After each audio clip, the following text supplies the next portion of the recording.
Today on Carolina's Perfect Cast, Dave and Dustin's schedules have lined up so that they have the rare opportunity for a 2-hour fish-off. It's a chance to test their ability to discern and develop patterns quickly, as well as exercise their competitive natures. With only a short time period to fish, it's all about following a hunch and making it work. There might be time for some subtle adjustments, but wholesale changes simply aren't possible. Nevertheless, it's surprising how often they come up with completely different strategies and make them work. On part 2, Dustin again takes the no-ramp approach for a scenic fall trip down a lazy North Carolina creek. Coming up next.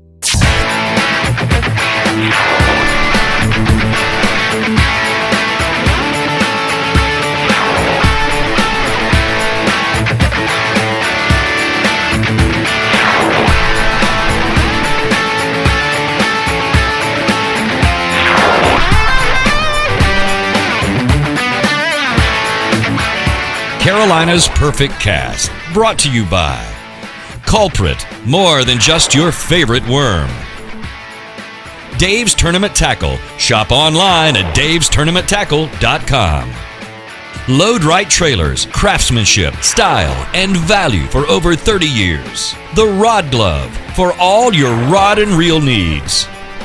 Sunline, the strength to guarantee your confidence. One of the things I like to do in the winter in these type of scenarios is not, although the higher water, you would think you want to go rush right to the back of a creek or something like that, and sometimes that does work, but I go to where I felt the fish were wintering in close pull-up spots. And one of the best places is kind of like a vertical wall like this, like a dam breast. And this isn't a total lake, it's a creek, but this section here has kind of a dammed off wall blocking it, and that vertical wall has depth next to it, and just a quick place for those fish to pull up. And there's some brush and bushes and logs in the water and things like that. A lot of times you'll just have, that resident population of wintering fish just pull right up in there. I saw Dave start on that deep bank down there. It's like almost a vertical wall. I'm deciding since it's so muddy, I'm gonna try a little shallower. Maybe they pulled up on some of these shallow points next to the deep water. Let's see what we can do. When you have limited time, the obvious points and obvious places where fish set up and feed are the kind of places I like to start on. There he is.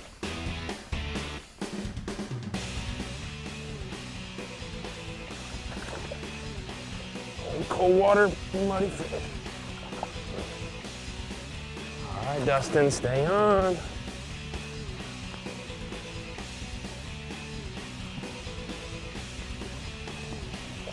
Look at this pig.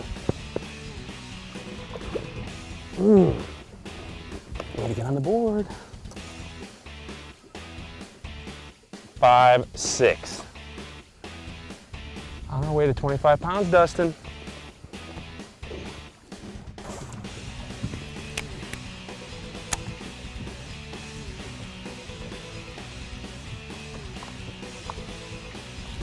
That's a good one right there.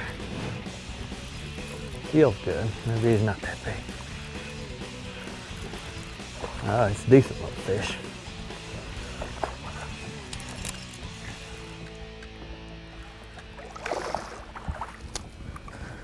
That'll hurt him a little bit. Fish is 212.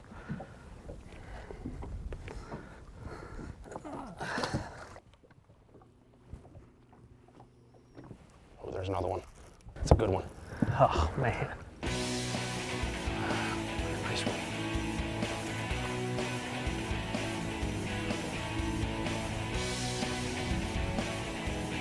Another nice one, Dustin. Stay on.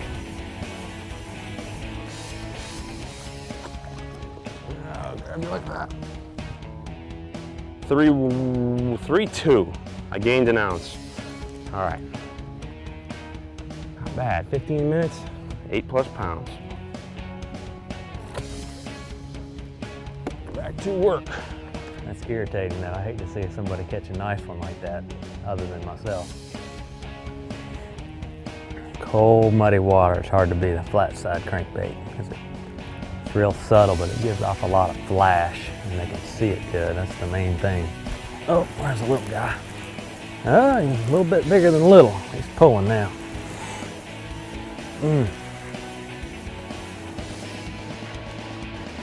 Oh yeah, that's what I need right there. That's what I need. Not real big, but I'll at least tie it up from what I've seen. 3 pounds. All right, I think it's gonna be about 5:15. I'd like to go ahead and put one about 8 or 9 in the boat and just wreck him right now. Go and sit in the calm sun and take a little nap. Wait for him to get done for the next hour.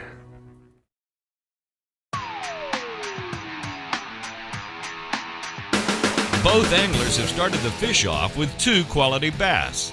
Dave's may have totaled a couple of pounds more, but if Dustin can make the proper adjustment, it's nothing that can't be made up with a single bite.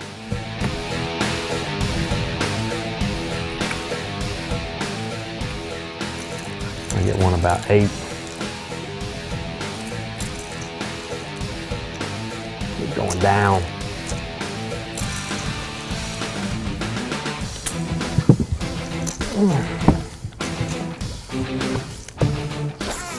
The early bites were all quality, but as the 2 hours progressed, both of our anglers have boated a seemingly never-ending string of dinks. They're moving around, trying to make something happen, but time is slipping away quickly.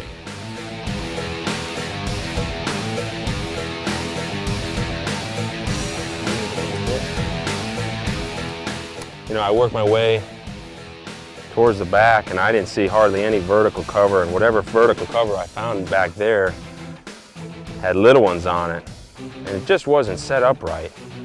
So I'm gonna go back. I'm sort of running out of time. I got about a half hour left. I'm gonna go back towards the dam, or the levee, whatever you want to call it, this road levee, and see if I can get another good one, because I think one more, I think that'll do them in.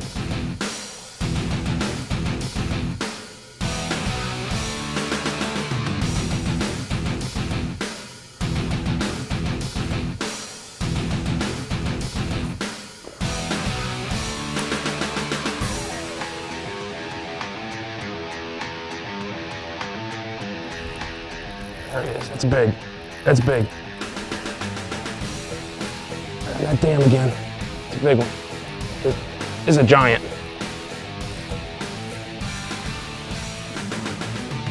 This is a giant. Stay on. Oh. Oh, this is it. Look at the size of this pig. He's got one hook.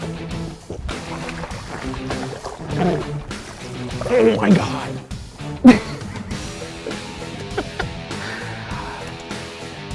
I think that's ball game.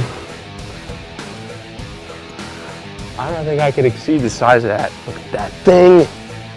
You kidding me? 6'10". I think we're closer to the 25 pounds I was talking about. Not bad for cold, muddy water. Despite pursuing markedly different strategies from beginning to end, both anglers enjoyed some last-minute heroics made possible by adjusting to the prevailing conditions. Both Dave and Dustin boated their largest bass of the day in the waning moments because their earlier bites, as well as some subsequent struggles, keyed them into what was likely to work. I'm gonna try a little bit. I've been pitching all that shallow. I'm gonna try a little bit deeper out there.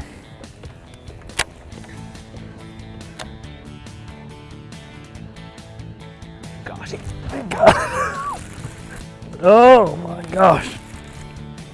Oh, last couple of minutes to go. There's a big old toad too. Oh, just oh my gosh. Yeah. Got just a couple more minutes to go, and that's it for Dave, I bet you. It's 48 degrees. That fish has got to be a 5-pounder. 5'4". You know, with this water being 48 degrees and muddy, that's gonna be hard. to beat. I think I've got about 13 pounds now. What'd you have? A little better than 15 pounds. How about you? Oh my gosh. First fish was a 5.6. Second fish was a 3. Then I had a 6.10. You might have got me. I made a kind of a good call, just a gut call, to go down by the levee where there's deep vertical cover, and I felt that these wintering fish just might pull up on that, you know, quick pull-up spot where there's deep water nearby. And I got a good fish right out of the gate, so that keyed me in. And you had an entirely different strategy. Yeah, I took a gamble. I know that usually when there's rising water, the fish would prefer just to come straight up rather than out. But I thought last night with the rain that the fish might just warm up the water just a little bit and push them up onto some of the shallow secondary points, which are good in the winter anyway. So I went back there and I caught a few, you know, it was slow and they weren't as big. Dave caught the bigger fish, and right at the end I realized I'd probably done wrong when I made a pitch out, last minute pitch out with this Incredi-Crawl. Caught a 5-pounder, and I was like, man, I've only got a couple more minutes and I wish I just had a little bit longer to explore that little bit deeper water. And that's where I went wrong, and that's where Dave got me. Yeah, 3 fish is all the keepers I got. I got a lot of short fish too, but you know, around here, weight is all that matters, buddy.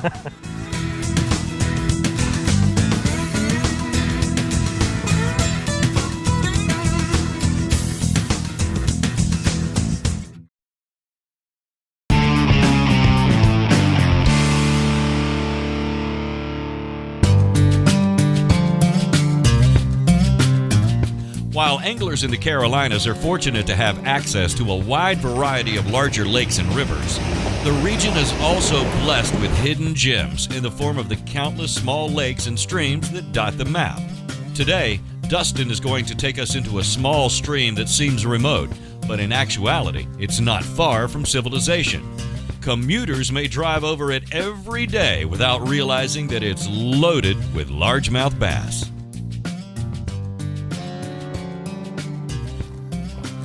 Yes. Let's get them out of the log. All right. Little creek bass.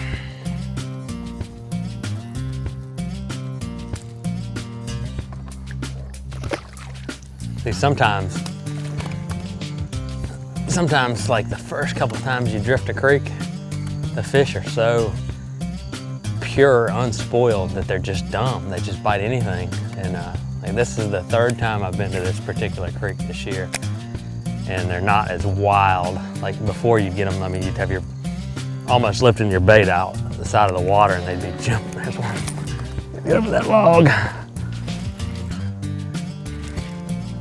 I got him. I gotta get him over that log. Here we go. Little guy, but you can see all the logs and stuff I had to get him over. Gotta define that lateral line is on him. They're all fun on top water. Sometimes you gotta go through the extremes to get over these logs and shallow spots. And this water's probably about 60 degrees, so it's not feeling real good right now. But you look up through here, you can see why you want to come up here. This is some nice looking water. Creek bass may be relatively unpressured, but that doesn't mean that the basic rules of fish location don't apply. In order to pinpoint his prey, Dustin is constantly analyzing the effects of the current and the applicable cover, including rocks, logs, and man-made structures. If I can get it under that tree, and there's a beaver hut right there that's like, if you can make a good cast. It's a bass almost. There he is. Called that one. Look how mean that little guy is.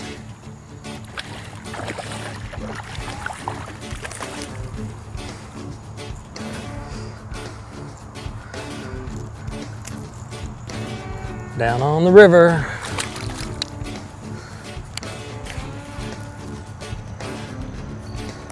There he is. Oh, it's a good one right there. What? Look at him doing the spins. Oh, I got him hooked in the top of the head. They'll spin like that. he didn't quite get it good. When you hook them like that, a lot of times they just do spins. And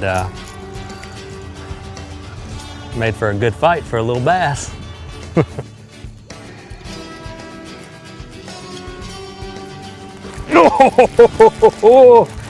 Now that was a bite. That's a good fish too. Look at him go. These creek fish are so strong. He exploded on that thing. I had gone about 15, 20 minutes without a bite, and I was getting a little down on myself, and he exploded on that thing. That's a pretty good little creek bass. I hope batting practice is fun, Dave.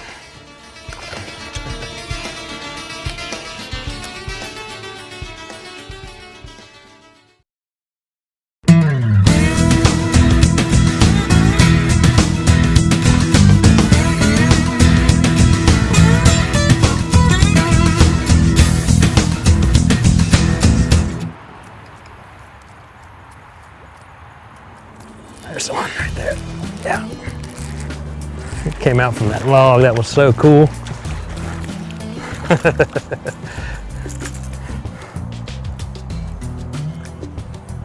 This little creek bass.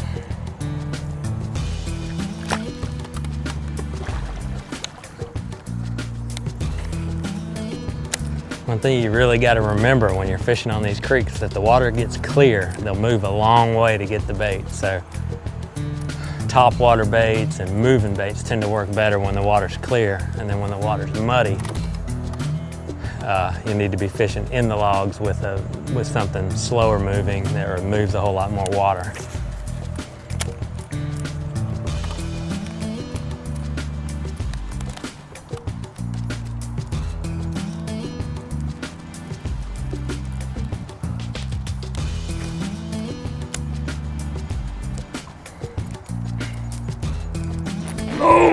Oh, here we go. That's a pretty good one. It's hung up in the log. Come out of there. Yeah.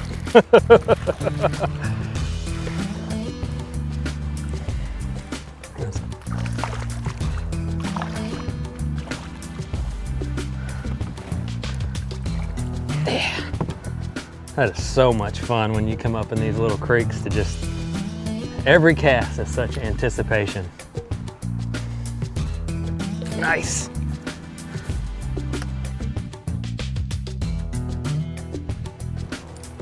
There's one. Little guy.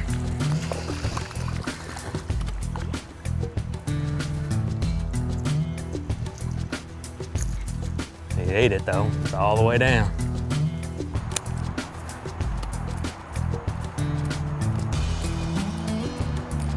Oh yeah, that was so cool. Right by that little rock. Every single bite you get, no matter how big they are in these little creeks, it's all relative. You know, we're down here in a tight little spot in a really small little boat. And you know, we might get a few 3-pounders here and there, but average bass is gonna be a little bit smaller, but it's a lot more action. And I mean, heck, we've only been fishing for an hour or so, and we've caught maybe 10 fish, and you can't beat that. It's hard to do that on a lake, especially this time of year.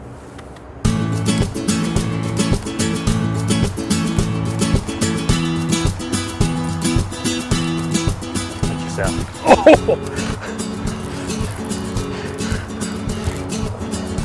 Go. Sorry. All right. Our little guy. That's fun though. This little creek comes up under a major highway, and it'll start to get a little noisy, but I really enjoy coming under here after coming up this nice serene river and then thinking about all the people heading to work out there while we're down here fishing. It's quite entertaining.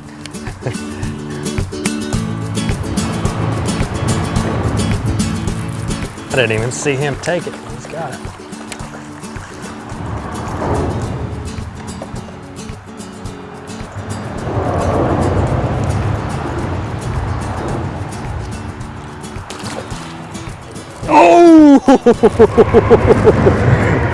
That was so cool. Look at that. That is so cool.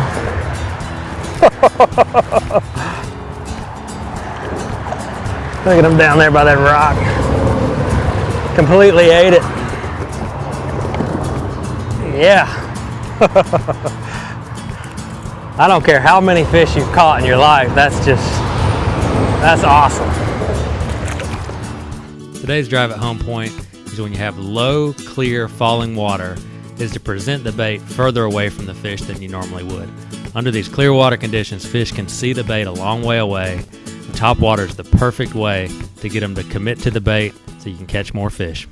Carolina's Perfect Cast, brought to you by Culprit, more than just your favorite worm. Dave's Tournament Tackle. Shop online at davestournamenttackle.com. Load Right Trailers, craftsmanship, style, and value. The Rod Glove, for all your rod and reel needs. Sunline, the strength to guarantee your confidence.